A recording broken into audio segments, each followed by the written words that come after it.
future Super Bowl contender? Is it Miami or Dallas? Well, listen, here's what I would say to you. I would go with the Dolphins about this, because even though there's a lot of stiff competition in the AFC, I don't think we can summarily dismiss Miami from the equation in the AFC. When we think about Baltimore, when we think about Kansas City, you got to put the Dolphins right in that conversation at this particular moment in time, especially with Joe Burrow in Cincinnati, him being out in Cincinnati, obviously folding. We're watching Jacksonville and Houston on the come up, but we haven't elevated them necessarily above Miami, especially with that offense that they have in place. When I look at the NFC, I'm thinking about Philadelphia and San Francisco before I even think about Dallas. And so because of that is why I would go the route of the Dolphins with this particular question. I love the Dolphins team. You know what's different about these guys? You can probably see it when you watch Hard Knocks. I think the wiring of the team, they got a good mix of some leaders and that keeps them kind of on track. But then you also have some young guys that bring some energy. I'll tell you, Tua, we had him on a Zoom. I've never seen a guy change more from who he was in college as a national champion to who he is now as an NFL player. He grew up with a Polynesian background with his family. This is a guy that would go as a fifth grader, sixth grader, seventh grader. He used to tell me stories about his grandparents. They would go to a local park and pull their lawn chairs out, and his dad would work with he and his younger brother, and they would sit there for 4 or 5 hours every weekend, and they would work. And once he got to the point where he was good enough to go to college, he wanted to go to USC, and his dad said, okay, we're going to Alabama. And he didn't really have much of a say in it. He was going to go, and his culture, you kind of listen to your father and you respect him and everything that he says. And so he went to Alabama. And then I think Nick Saban almost became that father figure for him. So he's always kind of trying to please. Do you think you can go all the way? All the way to the Super Bowl? Yeah. Of course, man. We got the perfect team to do it. The way our head coach prepares us each and every week, man, it's next level. And he keeps each and every one of his guys in tune with the game plan and how we keep attention to detail each and every week. So it's a beautiful thing to see. Like the way we practice, like the way we play for one another is something that I've never seen before in a team. Like, I won a Super Bowl, and I feel like this is probably the better team than when we won a Super Bowl back when I was on KC. Obviously, man. So, but all we got to do, though, is we got to come out, obviously. We got to practice. We got to prepare. And we got to make sure we show up on game day. You feel me? Like, Yeah, I know. It can look good on paper, but we obviously got to get it done on Sundays. What do you think can stop you as a team? I say ourselves. You feel me? These past few games, like, we've been turning the ball over, and we can't do that. And it starts with the leaders. It starts with myself. It starts with Tua. It starts with, Waddle. It starts with guys like that.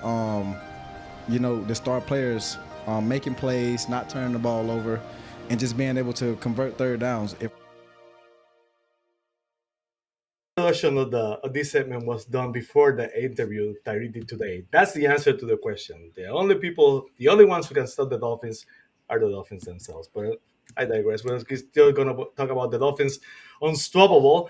The Dolphins, even with 3 turnovers during the last game, the Dolphins were a force on the offense, on the defense, pretty good corners. The running game, injuries in the offensive line, the next man stepped up. And the Dolphins right now, I'm truly confident that the only ones that can stop the Dolphins are the Dolphins themselves. But I want to start with you, Steve. Basically, all those other, even from Stephen A., who flip-flops again, and now he believes the Dolphins are one of the favorites. I don't mind having Stephen A. on our side. For the longest time, he's been a Dolphins hater, so it's kind of funny to have him on our side. But Tariq is right. The only ones who stop the Dolphins are the Dolphins themselves. 110%. There's no other way to put it than the Tyreek put it so well that it's up to them to show up to practice. Well, it's up to McDaniel to prepare his coordinators for them to have a plan when they show up on Wednesday and do that install and do everything. We've talked about it so many times over this season in our episodes of this is a timing-based offense. So we'll just focus on the offense right now. Tua's passes it is so clear that when he releases the ball and it's 15, 20 yards of running before the wide receiver and the ball meet up, you know that Tua is basing that offense on timing. And I'm talking about the passing side here, but from the rushing game, the execution, but everything, when it comes time for game day, they have to show up and they have to execute that to a T. And I think that's where we've seen the games like Buffalo, and I won't even count the Chiefs because frankly, we lost that one ourselves. We stopped ourselves that game. But in Buffalo and Philly, they disrupted that stuff for us. But going forward, the performances that we've seen post bye now, even within the Chiefs game, I think only we are going to be the ones to stop ourselves. It's really so true that the sloppiness is only, we're not going to get away with it forever, and we're not going to get away with the fumbles. The fumbles, I almost can I can rationalize with that. The interceptions, the types of interceptions we're seeing, we're not going to be able to get away with. And when we face, any game can be tough. We can lose it. We're not always going to run up against an absolutely horrible team like the New York Jets, where we turn the ball over and then we can make up for it by stopping them and getting the ball right back. It's just not going to happen. So we really need to clean those things up. And if and when they do, we've seen Tua's ups. He started this year absolutely on fire. We've seen him down a little bit. And frankly, let's be real. His down, how many other teams out there would love to have Tua's down games this year? I tell you, it'd probably be about the New York 80% Jets of them. For starters, absolutely. But it's time for them to iron those wrinkles out and really drive us through to the finish here of what we need. So it's the cliche. The only thing that can stop us is us. But the defense is really what's going to carry us. The defense has proven right now that they are, in my opinion, they're not the finesse. The offense is the finesse. And the two high defenses or whatever it is that can kind of shut up those passing lanes, the defense that can disrupt Tua and squeeze his pocket and make him kind of panic a little bit, the defense doesn't have that. The defense is, in my opinion, right now unstoppable, and they're the ones that are going to take us there. Absolutely. And Matt, what are your thoughts about the Dolphins unstoppable? Can the only ones that can stop the Dolphins are the Dolphins themselves? Yeah, the coolest thing about that clip you just showed was Tyreek, who has a Super Bowl ring, stating emphatically that he's positive that this team can go and win the Super Bowl.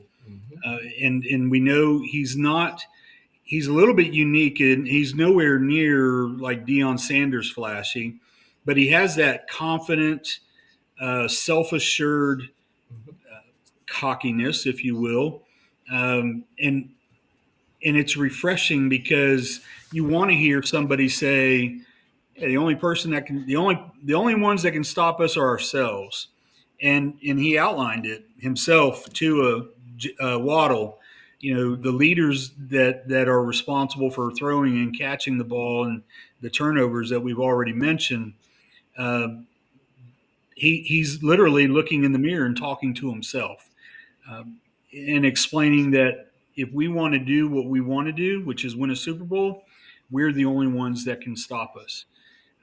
It will get harder as we go deeper into the season. We know this. I don't want to dismiss the next couple of games, but on the other side of that is the Ravens, the Cowboys, and then hopefully the playoffs. So now's the time to get that cleaned up. Lean on the defense, which has done what I hoped they would do when we talked about this back in September. They have solidified. The redundant systems are in place. We lost a huge piece, and it seems like we may be okay with the replacement. Time will tell on that, but the next couple of games are the Dolphins' opportunity. Their offense, it's their opportunity, like Steve said, to iron that stuff out, lean on the defense a bit, and let them carry you as you get closer and closer to your goal. Yeah, basically that's it. The Dolphins are going to face some really tough opponents like the Cowboys and the Ravens and probably the Bills. That game might or might not matter to eliminate the Bills or to see them back again as a lower seed. These mistakes, the dumb mistakes, I'm not going to try us against those kind of teams. So the Dolphins find a way to to clean those up. They're truly going to be unstoppable. The defense is really picking it up. So I'm confident that this is probably the best team the Dolphins have had since probably the 1984 Dolphins for sure. I would agree with that. Absolutely. Definitely. Steve, any last thoughts? No, just to Matt's point, you talked about Tyreek, and I'm very, very grateful that we have 2023 Tyreek and not 2019 Tyreek. And I say that from a standpoint that if you watch the Hard Knocks episode last week, the opening episode, you got a glimpse into Tyreek. And granted, the cameras are on, he's going to be a certain persona.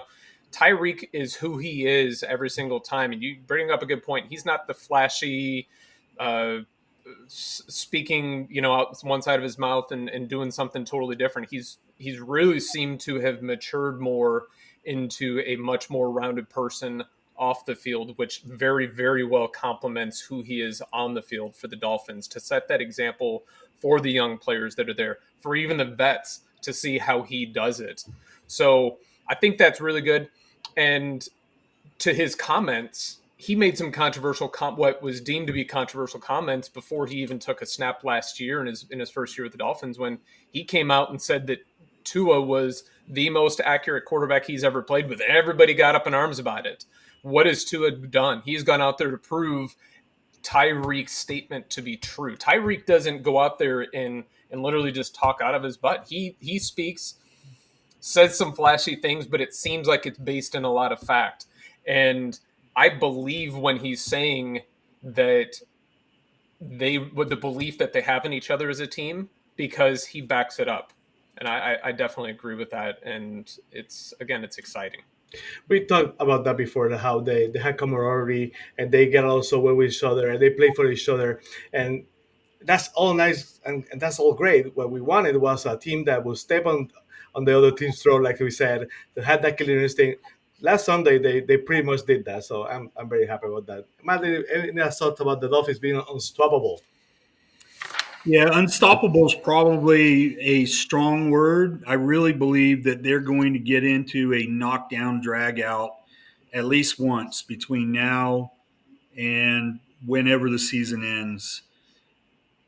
I get the distinct feeling that this team, this Miami Dolphins team, can get through a knockdown, drag out fight. There was a legitimate chance that Friday would have been a knockdown, drag out fight. If you believe the previous games of the season, the results that the Jets had against the Bills, the Patriots, who don't even seem to matter anymore.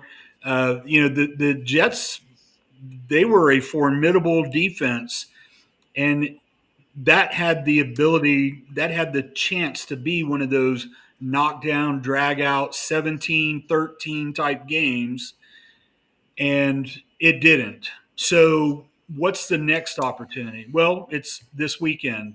I don't know what's going to happen, but it could certainly be this weekend. It could be against the Titans. It definitely could be against the Ravens. I believe that they will have at least one of those, and we'll really see how they have matured, grown, rallied around each other when that event comes. Yeah, and we're gonna see the Jets again. And again, anytime it's a division game, you cannot go. That's passed by. So the Jets are gonna be probably fired up. They know they got embarrassed, so they're gonna probably play even harder than when they did last time. So next we're gonna, since we're going to the nation's capital, we're gonna do some Phins TV.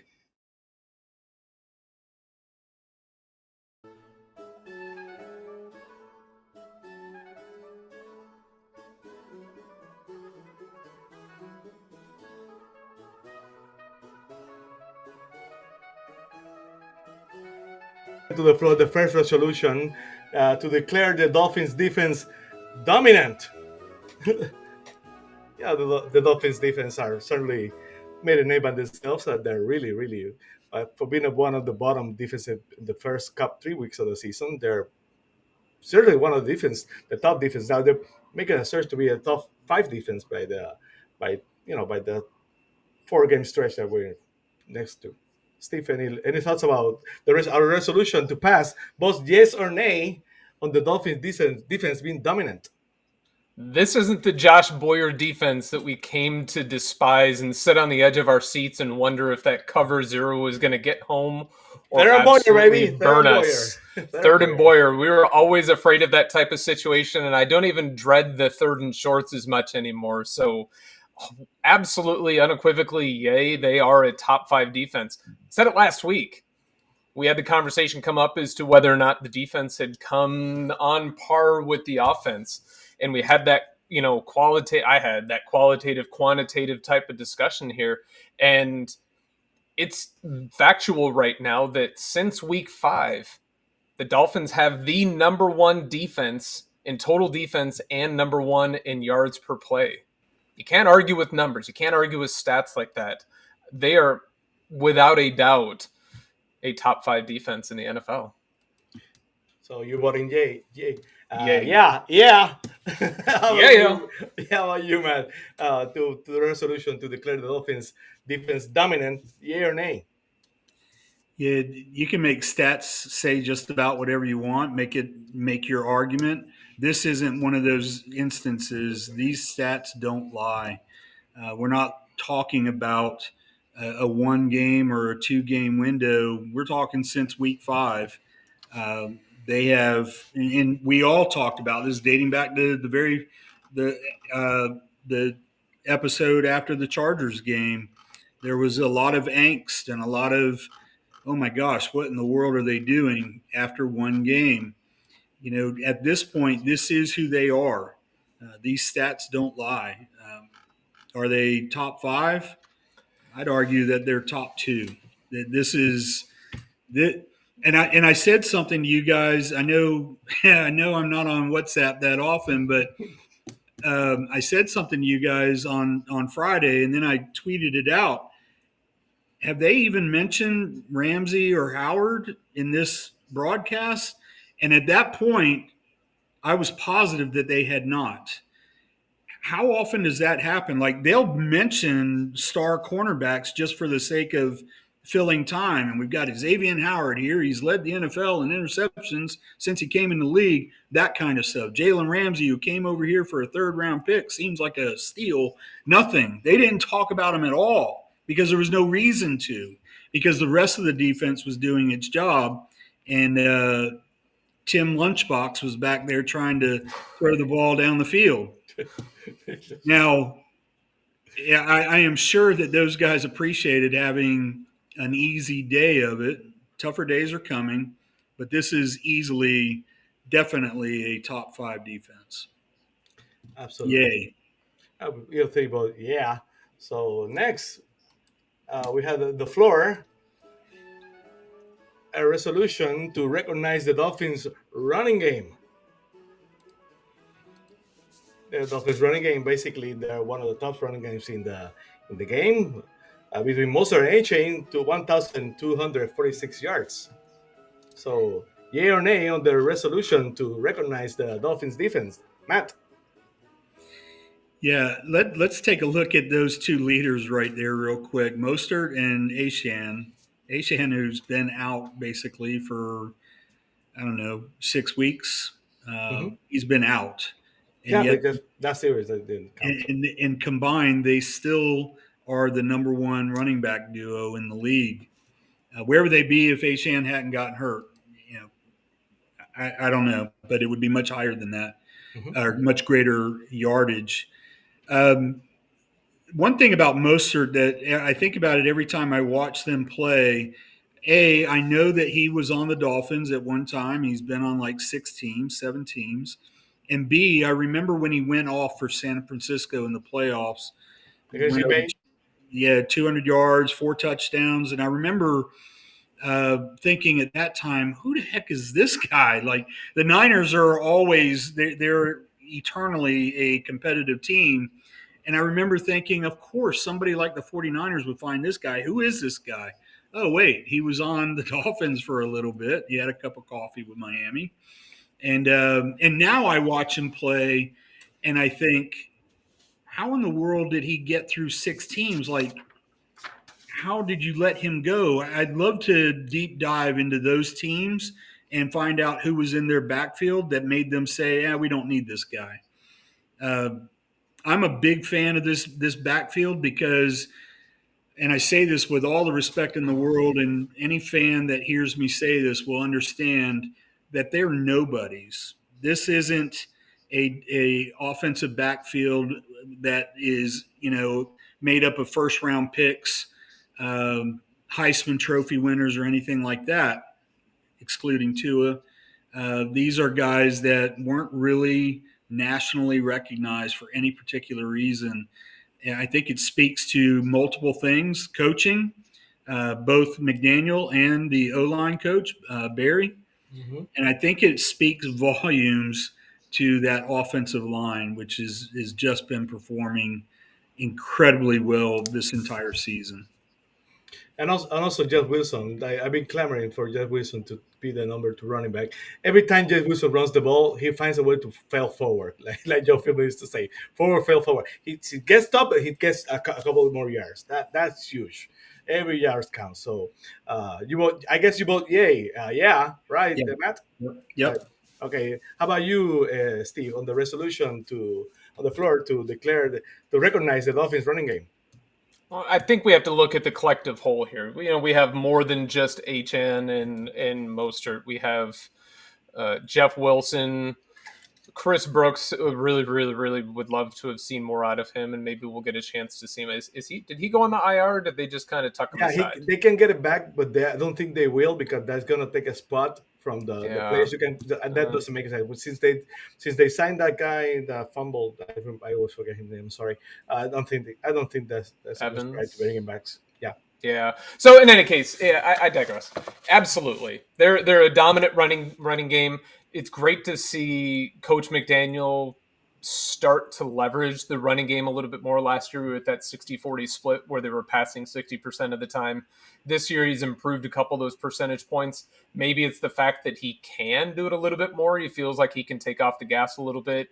Still would love to see him leverage it a lot more in those third and short situations rather than some of the horrible things that he's been doing on those third and fourth and short play calls. But the Dolphins are currently the number 2 ranked team in rushing in the NFL, behind only the Ravens. And who's the Ravens tandem in terms of being right there? It's their quarterback. Yeah, So they have that dual threat quarterback situation where Lamar Jackson is one of their leading rushers. So it's absolutely incredible that to Matt's point that Raheem Mostert was able to do it. The guy's 31 years old, but he's able to do it because frankly, he's on his 7th or 8th team right now, and they just didn't use him. Yeah. I think a lot of the credit is the type of running back that we have here. We have those speed players that can cut off that foot, go that outside run scheme. We talked about it a few weeks ago, talking about the outside scheme where Achane and Mostert just thrive in that. Remember last year we had Chase Edmonds who came in, McDaniel. I remember seeing a big special or reading a feature on Chase Edmonds and how his favorite scheme of what he was able to run was an outside zone scheme. How did that work out? He couldn't do it. He couldn't execute on it. And I think that if you try to stick a square peg into a round hole in the rushing game, you just can't do it. You're either an up and down field, straight up and down runner, or you have the ability to go out and make those cuts and find those. Absolutely a credit to the offensive line, because if you don't have those little gaps that you can cut off of the pulling guard or tackle's hip to do those types of runs, I don't think it's possible. But Mostert is an angry runner. He's running like he has something to prove. He absolutely does. We spent the entire offseason doing what? Talking about Jonathan Taylor, talking about I didn't do it, but God, I was trying to talk people off of the Dalvin Cook talk. Raheem Mostert is running like a 24-year-old, 7 years older than that. So are they a dominant running team? 110% yay. I'm on a percentage this year. I'm saying 110% a lot today. Yay. Yeah. Cat for Life just has the word on A-Chain. Well, when you hear McDaniel talk, they're taking it week to week. They probably could play. It was a play game. I'm sure he will play, but McDaniel is being extra cautious too with A-Chain. I'm gonna vote yeah. yay on that resolution to recognize the Dolphins running game. Like I said, Jeff Wilson is going to make a huge difference. He finds a way to run the ball, move forward, gets a couple extra yards. They're finding running games to run against that defensive front of the Jets with the injuries on defensive line was huge. So they should be recognized. They're gonna be and they're gonna be a huge part of the story on the later part of the year when we go into the playoffs and we have to go to all weather. That running game is a must. So that resolution passed. Three of us vote yay. So next we're gonna talk about this one is a little bit more complicated. We have a resolution on a vote of no confidence on Terran Armstead. I love Terran Armstead. Great guy, great leader. I love he's on our team. I would love to see him healthy and dependable. But every time he has a, we got him on a discount compared to the station word, but still, that's a huge cap number considering the Dolphins cap problems next year. So, how about one step in Matt? The resolution on a vote of no confidence on Terran Armstead. It's difficult. I'm a fan of his. I was a fan when we signed him. I can remember tweeting about signing him and keeping first round picks last year, in kind of pumping up Greer and his ability as a GM. And then Armstead, every time you see something online, there's, especially with one of the Miami beat writers who loves to make it clear that he's never played an entire season. He's missed this many games, that many games in his career. At some point, you are what your record says you are, whether it's, a team record or, a personal record. I'm a fan of his, but that offensive line has proven to be able to perform without him. Having said that, I want, you don't get rid of value, you don't get rid of talent, but the talent isn't really useful if it's sitting on the porch. It's got to be out there on the field. So it hurts me to say this, but I have no confidence in Teron Armstead to be able to stay healthy. Having said that, let's let that jinx happen, that he comes back next year and he plays 19 games and he's all pro. I'm all for that. I'm all for jinxing it. But right now, it's no confidence in him. So you vote yes on the vote on no confidence. Uh, uh, I guess I have some stats over here. I see Steve is looking for some info, so I'm going to talk a bit about this. The Dolphins right now are number one on fewest QB hits allowed, and number three on fewest sacks allowed. So the offense, even with the injuries, not only to Armstead, basically to the left guard, the center, the right, the left, the right guard, and Austin Jackson, got into a fist fight and was thrown out of the game. So the whole offensive line was a mess during that last game. But my vote is yes on the vote on no confidence for Terran Armstead. Sadly, he's one great guy. I would love him. He's a great leader, no doubt about that. I know he wants to play. He shows he wants to be there, but his body is just catching up with him. So how about you, Steve? On the vote on no confidence for Terran Armstead? Since we're doing a Washington type theme for this, I feel the need to do a filibuster here just to prevent a vote from ever even taking place, because I don't think it does justice to who Terran Armstead is. So I'm holding a filibuster and I'm canceling your votes out here. None of us are going to be able to vote. We'll maintain unanimity with the yays on the previous measures that were brought to the floor, but this one we're not going to get a vote, and I'll sit here and talk all night. In reality, so time for Eddie to get here. You keep talking. I'm not done. So not until Sherry tells you to hang it up. Exactly, and she will.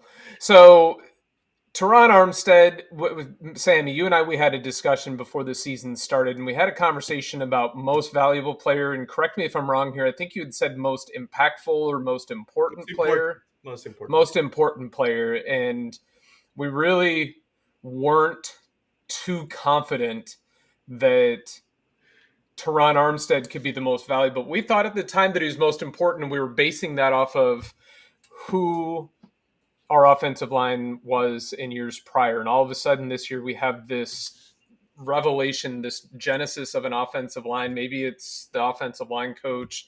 I don't know what it is. Personally, I don't care. The redundancy factor that Matt brought up several weeks ago is totally in play here, because what have we had? Cap for life, I think 7, maybe 10 different rotations of offensive linemen this year. Yeah. Yet Tua has managed within the scheme that they've built around him to be able to relatively stay clean, which is a credit. To Armstead here, we're getting what we thought we were going to get. Not counting this season, he's gotten 11 games on average for the extent of his career. This year, he's only been in 5 of 11 games.